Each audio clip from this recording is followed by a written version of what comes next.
Hello friends, आज की ताज़ा खबरों में आप सभी का स्वागत है। झारखंड की तमाम छोटी बड़ी खबर इस वीडियो में देखने को मिलेगी। सबसे पहले बड़ी खबर, जेपीएससी परीक्षा शुल्क अब 600 की जगह 100 रुपये। एक बड़ी खबर की जेपीएससी की 7वीं से लेकर 10वीं तक की सिविल सेवा परीक्षा की शुल्क को घटा दी गई है। मुख्यमंत्री हेमंत सोरेन के निर्देश पर जेपीएससी ने परीक्षा शुल्क घटाने का निर्णय लिया है। आपको बताते चले कि अब सामान्य वर्ग, आर्थिक रूप से कमजोर और अत्यंत पिछड़ा और पिछड़ा वर्ग के अभ्यर्थियों को 100 रुपये शुल्क देना होगा। वहीं अनुसूचित जनजाति, आदिम जनजाति सहित अनुसूचित जाति के अभ्यर्थियों को 50 रुपये शुल्क देना होगा। जेपीएससी ने विज्ञापन जारी करते समय 600 से लेकर 150 रुपये शुल्क निर्धारित किया था, जिसका पुरजोर विरोध किया गया और मुख्यमंत्री हेमंत सोरेन ने इस पर संशोधन करते हुए शुल्क घटा दी है। इसी के साथ ही अगली बड़ी खबर, आईटीआई खुलने का इंतजार कर रहे छात्र। भारत सरकार के प्रशिक्षण निदेशालय और एनसीवीटी के निर्देश पर देश भर में 5 फरवरी से आईटीआई की परीक्षाएं शुरू हो गई है, लेकिन झारखंड में आईटीआई संस्थानों को खोलने की अनुमति नहीं मिलने से यहां परीक्षा शुरू नहीं हो सकी है। परीक्षाएं नहीं होने के कारण आईटीआई में पढ़ने वाले छात्र संशय में हैं। वहीं आईटीआई को अभी तक खोलने की अनुमति नहीं मिली है। राज्य के श्रम नियोजन, प्रशिक्षण, कौशल विकास विभाग ने आईटीआई खोलने की अनुशंसा भी गृह कारा आपदा प्रबंधन विभाग को भेजी है, लेकिन इस पर स्वीकृति अभी तक नहीं मिली है। माना जा रहा है कि परीक्षा नहीं होने से छात्रों का 1 साल बर्बाद हो सकता है। और वहीं राज्य में स्कूल और कॉलेज को भी खोलने को लेकर के अभी तक अनुमति नहीं दी गई है। इसी के साथ ही अगली बड़ी खबर, मौसम विभाग से कल तक रहेगा आसमान साफ, 16 से हो सकती है बारिश। राज्य के कई इलाकों में 15 फरवरी तक आसमान साफ रहेगा, जबकि 16 फरवरी को कहीं कहीं हल्की बारिश होने की संभावना है। मौसम विभाग से मिली जानकारी के अनुसार 17 फरवरी को आसमान में बादल छाए रहेंगे। हालांकि आज से न्यूनतम तापमान में बढ़ोतरी होगी और दिन में गर्मी और सुबह और रात में ठंड का एहसास अभी भी जारी रहेगी। इसी के साथ ही अगली बड़ी खबर, कोरोना काल में हटाए गए कर्मी को रखे जाएंगे वापस। एक बड़ी खबर की कोरोना काल में जितने भी स्वास्थ्य कर्मियों को हटाया गया था, उन्हें दोबारा काम पर लिया जाएगा, चाहे वे पैरा मेडिकल के हो या फिर आउटसोर्सिंग के। ये जानकारी झारखंड के स्वास्थ्य मंत्री बाना गुप्ता ने दिए हैं। मंत्री ने कहा है कि कठिन समय में जिन लोगों को काम से हटाया गया था, उनसे पूरी हमदर्दी है। आर्थिक कारण थे जिनके चलते ये कदम उठाया गया था, लेकिन जिन कर्मियों को कोरोना काल में हटाया गया था, सभी कर्मियों को वापस रखे जाएंगे। इसी के साथ ही अगली बड़ी खबर, पारा शिक्षकों के लिए खुशखबरी, अस्थायी करने को सृजित हो सकते हैं नए पद। एक बड़ी खबर की झारखंड में समग्र शिक्षा अभियान के तहत कार्यरत पारा शिक्षकों को अस्थायी करने के लिए नए पद सृजित किए जा सकते हैं। इसके वेतनमान देने को लेकर प्रस्तावित सेवा शर्त नियमावली अंतिम रूप में है और वहीं अस्थायीकरण के लिए शिक्षकों के नए पद सृजित किए जाने पर मंथन चल रही है। मिली जानकारी के अनुसार 5200 से लेकर 20,200 के वेतनमान में शिक्षकों के नए पद सृजित किए जाने पर विचार चल रही है। इसी मानदेय पर अन्य पद भी सृजित होंगे, जिन पर नई नियुक्ति की जाएगी। साथ ही इधर पारा शिक्षकों के अस्थायीकरण और वेतनमान से संबंधित नियमावली पर वित्त और विधि विभाग की स्वीकृति मिल चुकी है। इसी के साथ ही अगली बड़ी खबर, झारखंड में बहाल होंगे 2000 से अधिक लैब टेक्नीशियन। एक बड़ी खबर की राज्य के 2000 से अधिक हाई स्कूल और +2 स्कूलों में लैब टेक्नीशियन की नियुक्ति की जाएगी। देखा जाए तो पुराने +2 स्कूलों में लैब टेक्नीशियन के पद स्वीकृत है और बाकी बचे स्कूलों में पद सृजित नहीं की गई है। सभी में पदों को सृजित करते हुए 2000 से अधिक पदों पर लैब टेक्नीशियन की नियुक्ति जल्द निकाली जाएगी। सभी स्कूलों में लैब टेक्नीशियन के पद स्वीकृत कर उनकी नियुक्ति की जाएगी। विभाग इसका प्रावधान कर रहा है। इसी के साथ ही अगली बड़ी खबर, मोदी सरकार की हठधर्मिता से कई किसान मरे। एक बड़ी खबर की कांग्रेस कमेटी की ओर से शनिवार को पद यात्रा निकालकर किसान आंदोलन का समर्थन किया गया है। आपको बता दें, विभिन्न चौक चौराहों पर अलग अलग नेताओं के नेतृत्व में पद यात्रा का स्वागत किया गया है। और वहीं स्वास्थ्य मंत्री बाना गुप्ता ने कहा है कि मोदी सरकार के हठधर्मिता के कारण 125 से अधिक किसान आंदोलन के दौरान जान गंवा चुके हैं। गलत तरीके से कृषि बिल को पारित किया गया है और किसानों को 2 से 3 उद्योगपतियों के बीच गिरवी रखने का कुचक्र रच गया है। कांग्रेस पार्टी हर हाल में किसानों का समर्थन करेगी। और वहीं मंत्री बाना गुप्ता ने सभी कांग्रेसियों को 20 फरवरी को हजारीबाग में आयोजित किसान सम्मेलन सह ट्रैक्टर रैली में शामिल होने का निमंत्रण भी दिया है। इसी के साथ ही अगली बड़ी खबर, यूकेजी से 11वीं तक की फीस में 10% होगी वृद्धि। जमशेदपुर शहर के सभी प्राइवेट स्कूल में नए सत्र 2021-22 में यूकेजी से लेकर 11वीं तक की 10% फीस बढ़ाई जाएगी। ये निर्णय अनएडेड प्राइवेट स्कूल एसोसिएशन ने लिया है। नए नए सत्र के लिए जो भी बुक तैयार की जा रही है शुल्क वृद्धि के साथ अभिभावकों को दी जाएगी। नया सत्र मार्च के बीच में शुरू होगा और छात्रों की प्रोन्नत होकर दूसरी कक्षा में जाने के साथ ही नई फीस बुक दी जाएगी। यानी कि पूरी तरह से एक छात्र पर औसतन 200 से 300 रुपए की प्रतिमाह अतिरिक्त बोझ बढ़ेगा। साथ ही अगली बड़ी खबर, अप्रैल से मनरेगा कर्मियों को बढ़ी दर पर मिलेगी मजदूरी। एक बड़ी राहत की खबर की झारखंड प्रदेश कांग्रेस कमेटी के अध्यक्ष डॉक्टर रामेश्वर उरांव ने शनिवार को प्रेस वार्ता की।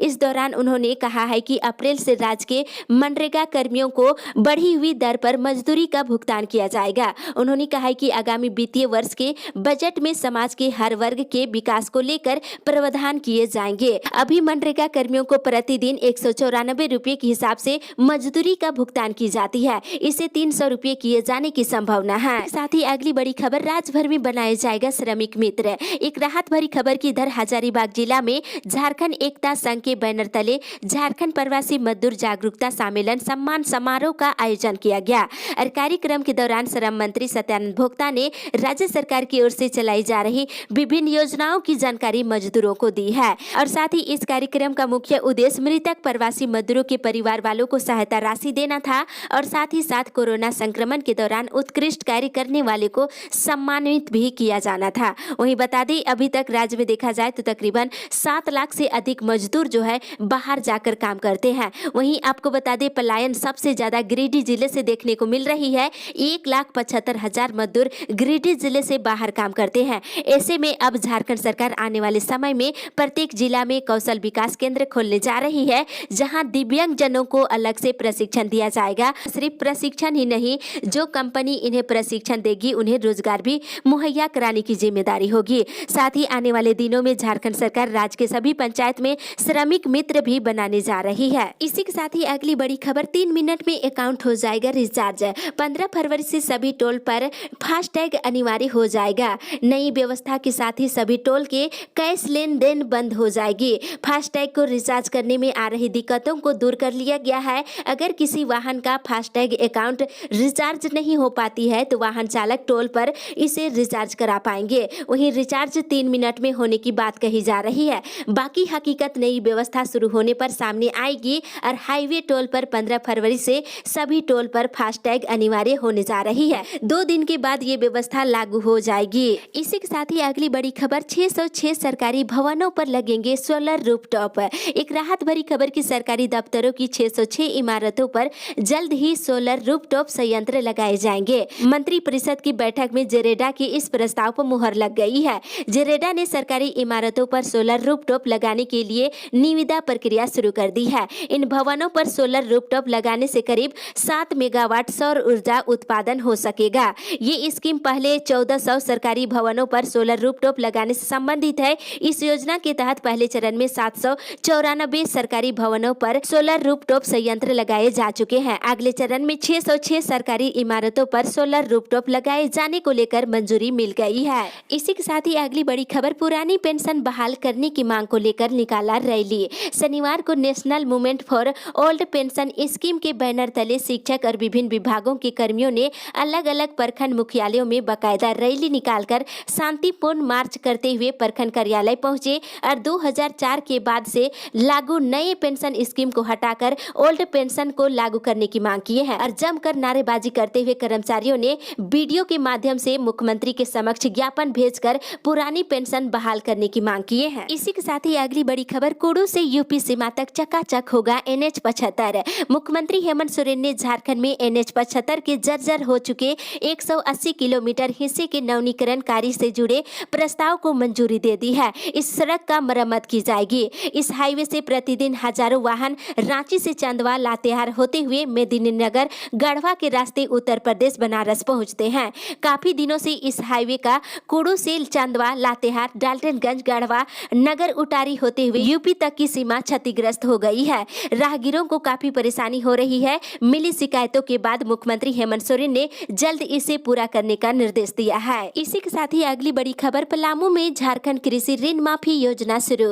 उपायुक्त ने हरिहरगंज के किसान समंत मेहता को पावती रसीद सौंपकर पलामू जिले में झारखंड कृषि ऋण माफी योजना का शुरुआत शनिवार को कर दी है। आपको बता दें, इसके अलावे जिले के विभिन्न प्रखंडों से 5 अन्य किसानों किसानों को भी जिला कृषि पदाधिकारी और जिला सूचना विज्ञान पदाधिकारी ने पावती रसीद सौंपा गया है। मौके पर उपायुक्त ने कहा है कि वर्तमान में किसानों की समस्याओं को देखते हुए राज्य सरकार द्वारा कृषि ऋण माफी योजना का प्रारूप तैयार किया गया है। इस योजना के तहत झारखंड राज्य के अल्पावधि कृषि ऋण धारक किसानों को ऋण के बोझ से मुक्त करना है। वहीं बता दें, लघु किसानों को 50,000 तक के ऋण माफी का लाभ दिया जाएगा। इसी के साथ ही अगली बड़ी खबर, लाभुकों को मिला 4 महीने का पेंशन। एक राहत भरी खबर की कोविड-19 संक्रमण काल में 4 महीने तक पेंशन नहीं मिलने से परेशान लाभुकों को 4 महीने का एक साथ पेंशन उनके खाते में शनिवार को भेज दिया गया है। आपको बता दें, वृद्धा पेंशन, विधवा पेंशन, विकलांग पेंशन, ऐसे कई पेंशन है जिनका भुगतान कर दिया गया है और जिन किसी का खाते में नहीं गया है 1-2 दिनों में भेज दी जाएगी। सहायक निदेशक सामाजिक सुरक्षा पीयूष ने बताया है कि उपायुक्त शशि रंजन के निर्देश पर सभी जिले के लाभुकों को उनके खाते में पेंशन भेज दी गई है। आवंटन आते ही सभी लाभुकों के बीच पेंशन का वितरण कर दिया गया है। इसी के साथ ही अगली बड़ी खबर, 2 लाख बच्चों के खाते में अब तक नहीं पहुंची राशि। पलामू जिले के अंतर्गत कक्षा 1 से लेकर 8वीं तक के करीब 2 लाख बच्चों के बैंक खाते में बीते वर्ष 2020-21 का पोशाक और स्वेटर की राशि नहीं पहुंच पाई है। पोशाक और स्वेटर की राशि समग्र शिक्षा अभियान को ये राशि बच्चों के खाते में हस्तांतरित करना है, जबकि वित्तीय वर्ष समाप्त होने पर मात्र 1-1.5 महीने बचा हुआ है। ठंड भी समाप्त हो गई है और जिले में गर्मी भी दस्तक दे चुकी है। आपको बता दें, डीएससी से मिले जानकारी के अनुसार पोशाक और स्वेटर के लिए प्रति छात्र को 600 रुपये उपलब्ध कराया जाएगा। उसमें 2 सेट पोशाक और 1 स्वेटर की खरीदारी बच्चों को करनी होगी। संभावना है कि अगले सप्ताह में राशि बच्चों के खाते में डीबीटी के माध्यम से राशि को हस्तांतरित कर दी जाएगी। इसी के साथ ही अगली बड़ी खबर, एनएसयूआई ने मांगों को लेकर दिया धरना। एनएसयूआई ने एनपीयू में व्याप्त शैक्षणिक समस्याओं के निराकरण की मांग को लेकर धरना दिया और जमकर नारेबाजी करते हुए धरने के बाद परीक्षा नियंत्रक के नाम पर 4 सूत्री मांग पत्र भी सौंपा गया है और कार्यकर्ताओं ने कहा कि 24 घंटे के अंदर मांगों को पूरा नहीं किया जाएगा तो 19 फरवरी को एनपीयू में तालाबंदी की जाएगी, जिसकी सारी जवाबदेही एनपीयू प्रशासन की होगी। इसके साथ ही अगली बड़ी खबर, सभी ट्रेन चलने की तिथि अभी तय नहीं। एक बड़ी खबर की 1 अप्रैल से सभी ट्रेनों के पटरी पर दौड़ने की संभावनाओं पर भारतीय रेलवे ने विराम लगा दिया है। रेलवे ने कहा है कि सभी ट्रेनों के परिचालन को फिर से शुरू करने की तिथि निर्धारित नहीं की गई है। रेलवे श्रेणीबद्ध तरीके से ट्रेन सेवाओं की संख्या में बढ़ोतरी कर रही है। 7 अप्रैल में सभी ट्रेनों का परिचालन नहीं शुरू होगी। इस अपडेट में बस इतना ही। आगे की खबर के लिए आप हमारे साथ बने रहें।